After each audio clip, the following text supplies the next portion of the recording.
দেখতে খুব সুন্দর তো, এত সুন্দর ছেলে আমি আমার জীবনও দেখিনি, সেই জন্য হাত পিছলে পড়ে গেছে। কি বললাম মা, আমার ছেলে সুন্দর? জীবনে এই প্রথম শুনলাম।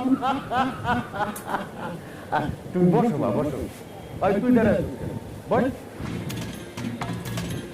চোখের সামনে ডাইনি, চোখের সামনে এত সুন্দর একটা পরী দেখছি তো, এত সুন্দর পরী আমার জীবনে কোনোদিন এত কাছ থেকে দেখি নাই, সেজন্য দাঁড়াইছি। কি বললা বাবা? আমার মেয়ে পড়ি বাসায়? এইটাও আমি জীবনে প্রথম শুনলাম। যাই হোক, পরিচয় করাই দিই। এই হচ্ছে আমার ছেলে রাজ। যেমন দুষ্ট তেমন শয়তানের